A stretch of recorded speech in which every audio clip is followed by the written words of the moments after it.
Hello, I'm Joan O'Connor from 1080. Welcome to today's session where I'm joined by Geoffrey Milton of the Royal Institute of British Architects, and he's going to be talking with us today about what leaders need to be thinking about and doing as we continue to live and work within a COVID environment. So welcome Geoffrey, and welcome to all of you who are watching and listening. In a moment, I'll ask Geoffrey to say a few words about himself, but before I do that, one piece of housekeeping for today's session. If you do have any questions, please put them into the chat facility, and we, the 1080 team, will come back to you after today's sessions with a response to the questions that you've asked. I hope you enjoy this session, and let me hand over to Geoffrey to introduce himself. Hello there, everybody. I'm really pleased to be joining the 1080 team to discuss leadership post-COVID and into the future with you. As we're saying there, I'm the Executive Director for HR at the Royal Institute of British Architects. I've been there for nearly 3 years now, and I was in the organisation to help with change and some of the governance structures. I have a further background in aviation and shipping and in technology. And my career has really been about bringing a human and personal face to the role of HR. We talk a lot about metrics and numbers, and I think more than ever today, with COVID and all the things that we're living with, it's important that we have a relationship-based approach to our workforce. So I'm looking forward to the conversation with you, Joan. Thank you, Geoffrey. So let's get started then, and with our first question. When we spoke a few months ago, back when we were still in the earlier stages of living and working with COVID, you did express a concern at that point around that you believed we would be living with it for some time, and the concern being that people were maybe taking a more short-term approach to it. So here we are, a few months on, we are living with it. We're going to be living with it for the foreseeable future. So in terms of the conversations that you are hearing or having with other leaders, what, if anything, are you noticing shift in relation to this fact that we're now living with COVID?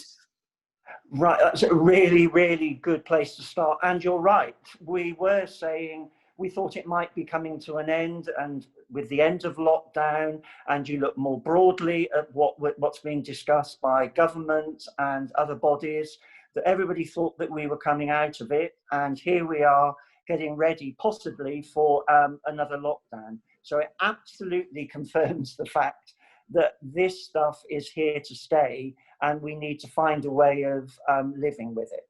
So what am I finding is that the ambiguity and the uncertainty for leaders is still there, and they're having to think about, well, this is no longer a short-term lockdown situation. People are having to adapt their working environment on an ongoing basis.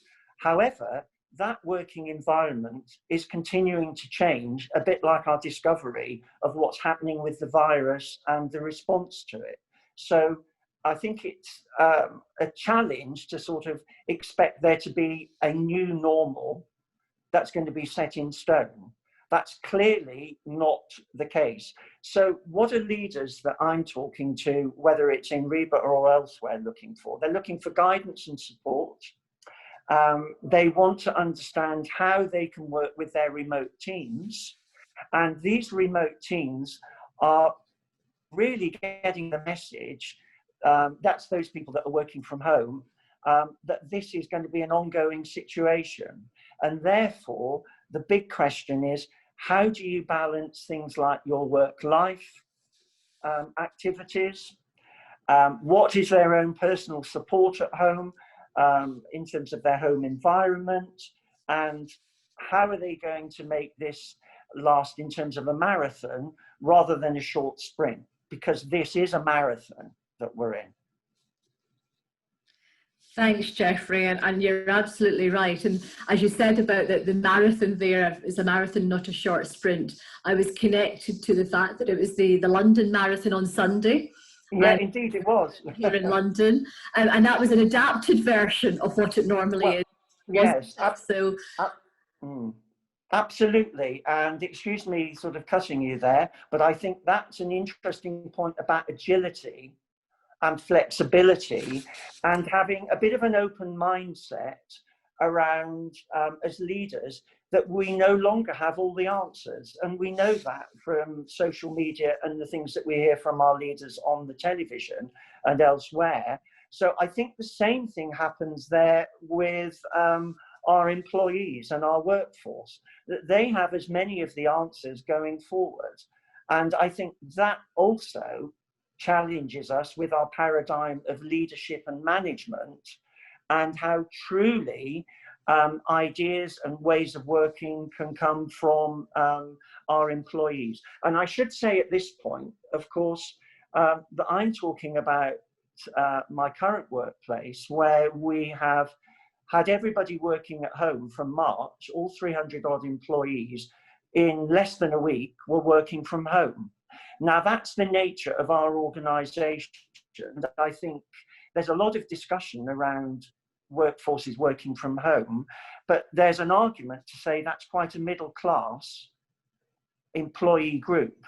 There are significant numbers of employees who can't work from home, but are having to live and deal with COVID. So all those colleagues that work in the service environment, whether it's retail, hotels, etc., where they're open, transport, and of course our great NHS workers. So all of those people are having to adapt in their current working environment. I'm not in such a strong position to necessarily be able to talk about that in detail, but I think the same principles apply there in terms of really needing to engage with those workers who are actually at the front end of all of this. So I think that's an important point to make. Otherwise, we can have a very narrow discussion here. And I think we need to at least acknowledge there's a broader context to it. Thank you, Geoffrey, and I think that's absolutely right. You make some really good points there around the fact that, you know, in different sectors, different individuals are living and working in different ways with this, and that presents their own challenges as we go on.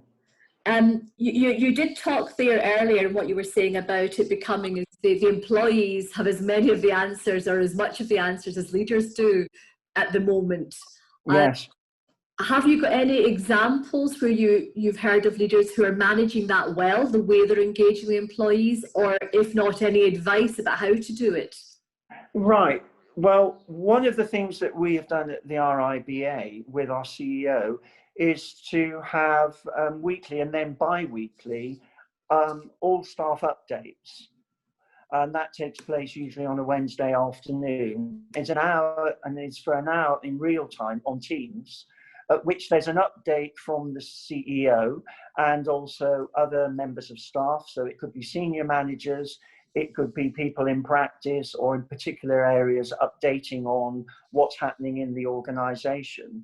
And then a really key part of it is a question and answer session. So a bit like here, where we're encouraging those that are listening in to send in their questions. But the difference there is that they are answered in real time wherever possible. And that has had a great impact in terms of the immediacy of those questions. And some of them are difficult. And as we've already been saying, some of them haven't necessarily got a binary black and white answer to them. But that has grown. We've been doing that almost since lockdown, and is something that I would recommend. It's a real challenge, I think, for the CEO. It's made the CEO much more visible, in fact, to everyone. So that's actually one of the benefits of, you could say, working from home, that he's getting into everybody's desk or home space every 2 weeks for those that want to tune in. And of course, that brings on to another interesting point, how you actually engage and motivate people in the longer term at home when there's no end in sight to this. Yes, and I'm sure you'll be picking me up on some thoughts on that in a minute. Well, in fact, I'm going to pick you up on it right now, having How are you? Right, so absolutely, and again, you're absolutely right. We're in this for the long haul. You know, certainly here in the UK, we're being told it's for at least 6 months. We'll be in this way. So, what thoughts? Again, maybe it's examples, or maybe it is some thoughts about that, keeping the motivation going. What can you share with us around that? Yes, I think that is around the leadership team and the senior management team, and then cascading that through. I think acknowledging that there are people working at home or in environments that can be quite different for different members of those teams. So we carried out a pulse survey, I think within about the first month or so of lockdown, to get feedback from how staff felt they were being supported by the organisation, whether that was HR, and of course, this is not an HR issue alone, it's a collective and collaborative thing for all of us at the senior end of the organisation and for colleagues as well. As we say, we're all in it together. And what we discovered was that people felt largely reasonably well supported, but there were a number of them who, in fact, were struggling with working at home and were either in multiple occupancy small flats where it was difficult for them to work, or maybe they had caring and childminding responsibilities and homeschooling responsibilities, and those things were distracting for them and occupying them as much as being able to do their work. So this whole split between, when we've talked about it in the past, haven't we, about work-life balance, it really brings that right into the forefront of people's thinking, because it's there where we had some employees sat on the sofa with a laptop trying to work with other colleagues around, or children and so on. So from a manager's point of view, I think it's about tuning in and really having a better understanding, or needing to have a better understanding of what it's like for individual employees, and being able to respond to that. And then that spills over into, say, the work programme, performance, what you can expect from them, what are the timelines. Some people might be working early. I mean, for instance, I tend to be a bit of an early bird, so I will be up early doing work. And then what I'm trying to do is take some time out in the middle of the day, perhaps where I wouldn't have done in the office because that would have been peak time. But I can take some time out and go and have a walk, get a bit of exercise, because while we're on that subject, in terms of physical health and well-being, I know that I've come a cropper on that. I'm not doing enough exercise, so I'm seizing up, bit of an old boy with a bit of sciatica. So I need to get out and do more of that. And then for others, it will be even more so on the mental health issue. And of course, there's a lot of discussion on mental health and it not being the taboo to discuss these things. I think sometimes the phrase mental health perhaps puts people off. It's about your own thinking and well-being. And perhaps there are other ways of helping people to overcome their concern that they feel it's a weakness to express if they have problems. So some of the other things that we're doing is we have a working group set up to support our front-facing, public-facing members of staff who are dealing with our professional body members and other members of the public when they're either phoning in or emailing in. And what's interesting is there is a small minority of very difficult conversations and sometimes aggressive responses from the public, which our staff have to deal with. And if you're at home on your own, you've got nobody to bounce this off of. And if you're on duty for, say, 2 or 3 hours dealing with this, that's quite a challenge. So we're looking at ways of trying to support and address that with employees. And for me, one of the things that I like to do as a tip, we use Teams at REBA, is to pop in and see someone on a Teams meeting as though I was going down 2 floors in our building in Portland Place and just saying hello. Because I don't know about other people on the call, your day can be slavish with Teams, Zoom meetings, and having your whole day prescribed for you with events that you're having to connect with.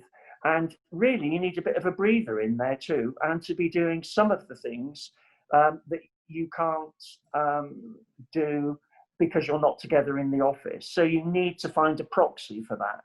And that's one of my ways of trying to do it. You need to be careful because some people don't like that. I was going to say, how do people react when you suddenly pop out on them? Well, yeah, I mean, I don't do it too often because I think that would be a bit of a pain. But I think some people are surprised and actually quite like it because it breaks the routine. I don't know about other people, but there's a sort of this slavish routine that you can get into with dealing with Teams and Zoom and working from home. So generally, I think it goes down well. Great, and you're right. Again, you use that phrase. You have to find a way to do things by proxy. You're replicating what we can, the things that we used to do to make the connections when we were physically co-located. And with that point in mind, we are hearing many people talk to us about their concern about how they keep and maintain a strong sense of team with their team members over the next 6 months or so, because for many of us, we are continuing to work remotely or in a hybrid version of it. So a bit like that example of where you pop in on people on Teams, what other advice do you have around how to maintain that sense of team in the way that we're having to work? That's an interesting question. So around Teams, I think it is in our HR team, with my immediate reports, we have a daily catch up in the morning. Sometimes it only lasts 5 or 10 minutes because there isn't a lot to talk about, but it's actually making a connection and being in touch with each other. And I think we also encourage that with managers and people further down the organization that have responsibility for staff. You might call it in other terms, keeping in touch, like a kit meeting. So there should be, we don't have an SLA or a KPI for this, but that should be happening, I think, at least once a week. And you will have a sense of which employees need more or less of that. Because bear in mind that I think for some employees, not having to come into the office, being able to work at home on their own allows them, in spite of Teams and Zoom, to get on and get things done. And they love it because they don't have to socialize and deal with people. However, from our survey that we conducted recently about reopening our offices, something like 90% of staff wanted to continue working from home, but they wanted, say, 1 day or 2 days a week to be coming into the office. And of course, that raises the question, if after 6 or 9 months we have been effective in terms of working at home, that of course is a question, how effective are we? Then why do you need to come back into the office? And the answer in the survey was because they wanted to be with their colleagues to share ideas and thoughts, which they could not do we've got the proxy ways we've been talking about on Teams, but that's quite challenging because it's I talk, you respond, listen. It's difficult to have the sorts of conversations that you would have in the workplace. Unfortunately, with all the necessity to keep things COVID safe in the office, they're not going to be able to do that because they're going to be in small bubbles and separated out so that there's no risk of cross-infection and so on. So in fact, that was something that staff wanted and want, is to have that social interaction. However, we're not able to provide that in a safe way at the moment. So it really reinforces the need to find ways at a distance to be able to do that. Now, what I have done is, with one colleague who lives nearby to me, one of our senior managers, is meet in a park, and we've had a cup of coffee and sat on different benches and talked to each other, which, you know, you can't do that for everyone, but you just have to break out of the norm, really. Great, and I think that phrase "break out of the norm" is an important one. You know, you're doing what you can within your organisational context, and as you say, what's important is that managers or leaders are thinking about how can we create the environment that people want in a safe way, but can we bring people together in a COVID safe way within a space so that they get that connection. Maybe it is around creativity. So what I'm hearing you advise people is to find a way to make it happen in a safe way, obviously, but the way that works for your people and your environment. That's right. That's right. So thinking ahead, you made the point about, you know, if we continue to make this work well, what would be the need to return to the office? And we've talked about the social connection piece, which is clearly important. Do you foresee, therefore, that the way that we work in the future will now change, that this has created a shift in the thinking around we can manage to work remotely and have a hybrid model? Yes, I think that is inevitable, that we will not be going back to what we had before in terms of people working full-time in the office. If we're looking at that particular piece in terms of people working from home. But even more broadly, Joan, if you look at people that are working in their current workplace, so NHS, retail people, service people, and so on, again, they're having to adapt the model and the ways in which they work, because it's also about whether you're in a business that's running for profit, or whether you're in a service, you need to get those performance levels up and delivery of whatever it is. So we know there's a huge challenge between the economy and needing to keep people healthy and safe.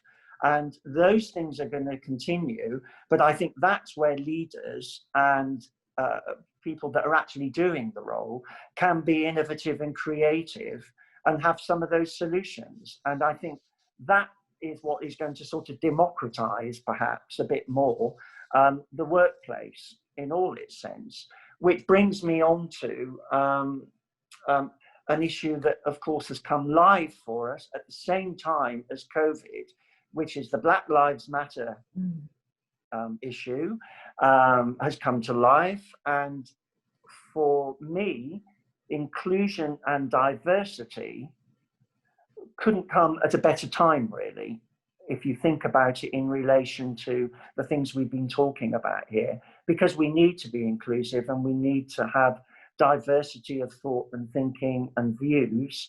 And for us at the RIBA, it's also impacting on how we address strategic things in terms of recruitment, development of people, all of those things. We need to find a way of going on to continue with at a strategic level and move away from just dealing with this short-term operational lockdown environment that we're in. So some of those things are going to have to come back, I've got to come back on the table.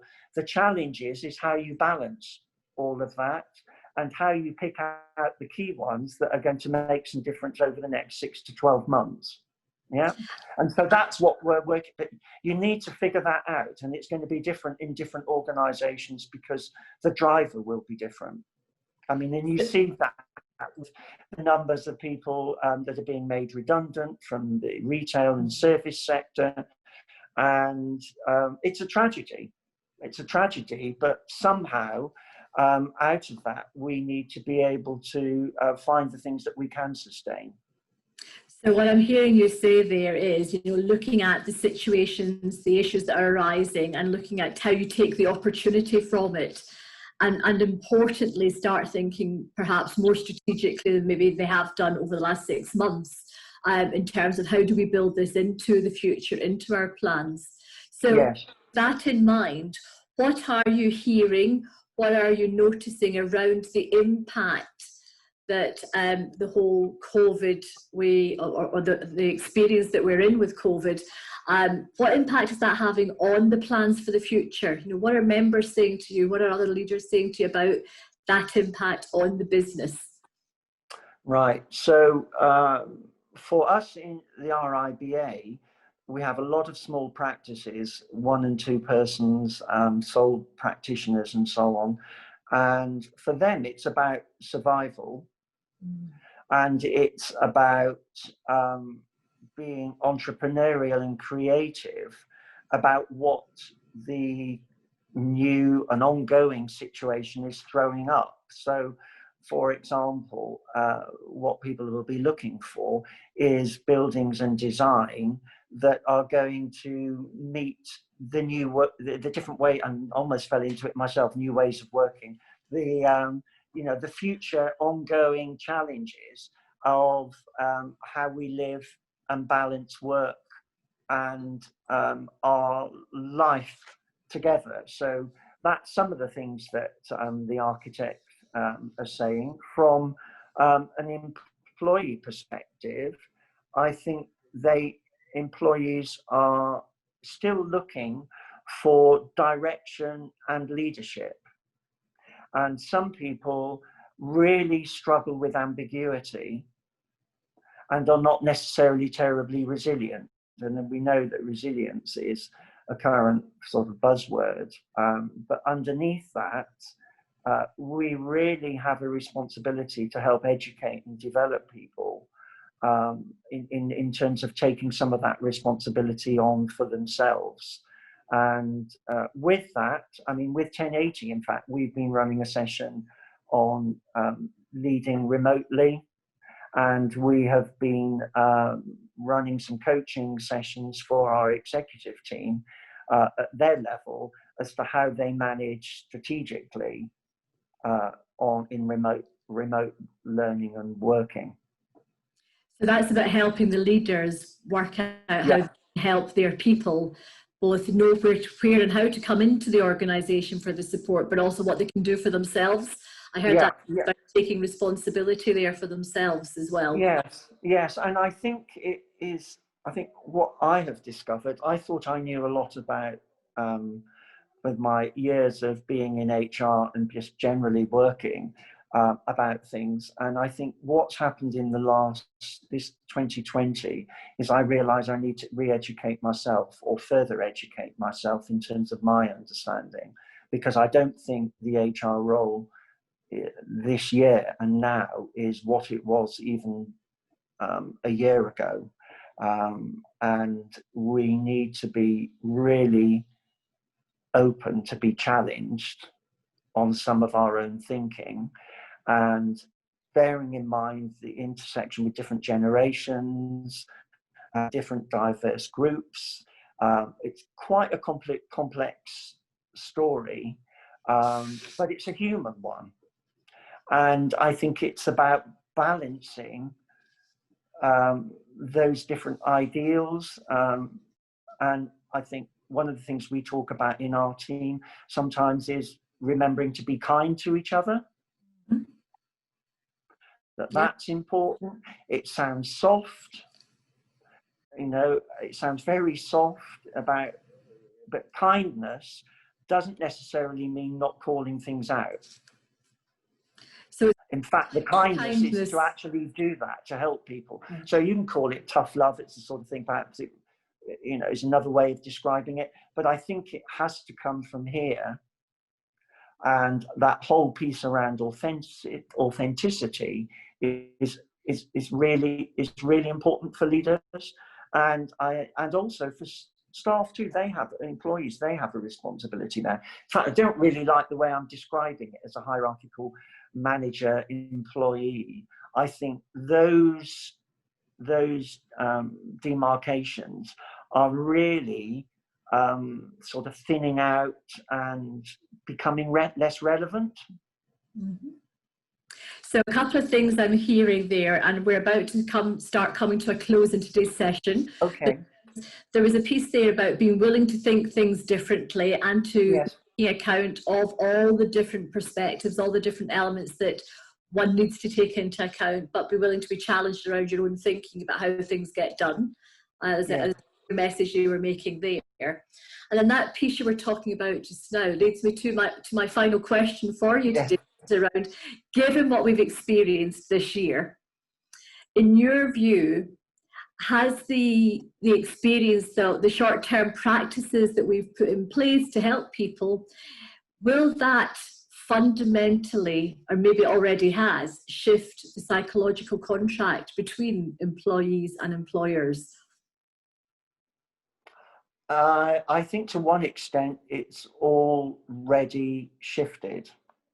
I think that employees expect more from their managers and organizations to understand their personal situation and to be flexible and give room for work to be done in different ways. I'm thinking about this within the context of working from home, particularly, and have an understanding, and they expect their managers and leaders to respond to that and take it into account. However, on the other side of things, and I think we talked about this once before, is that sometimes employees expect there to be a magic answer and that you do this and it will be okay. And I think we see that more widely with current things in with government and how we're handling COVID, that we don't have all the answers. And that if we did, I'd have the app on my phone and I'd be able to tell you what the answer is. But we don't have that. So it's about collaboration and relationship and understanding, and that goes right back to communication, and in the workplace being clear about what you're trying to achieve, calling things out, but in a respectful way, and that can be in both directions. So I think that's some of the ways that the psychological contract is changing. But bear in mind, management education and learning, there's books stacked up on people's desks and bookshelves around this. But we're continually learning, as we see with COVID. We've not been in that situation before, so let's get on and take the challenge. Great, thank you. That's a great way to bring us to a close for today's session. Let's get on and take the challenge where we can, and work out how we help each other come through and work in this environment that we're currently finding ourselves in. Yeah. And there's just a quote from Werner Myers, an American, who said, and this is about including people, you might be invited to the party, but it really works when you've been asked to dance. And I think that is a thought that I keep in mind. And so if you were to translate that back into the workplace, how do we do that? Yeah, well, it's about including people. It's about including people and recognizing they have a contribution. Great. Thank you very much, Geoffrey. We'll have to leave it there for now. But really appreciate you being here and for the thoughts that you've shared with us. Again, some really good food for thought within that. So say thank you for doing so. And I wish you all the very best of luck with everything that you're doing at REBA to help both your staff and your members. I wish you continued success in putting all that into place. Great. Thank you, Joan. It's been a real pleasure. And thank you to everybody who has been watching. I hope you have found it as interesting as I have. Have a good rest of the day. Bye-bye.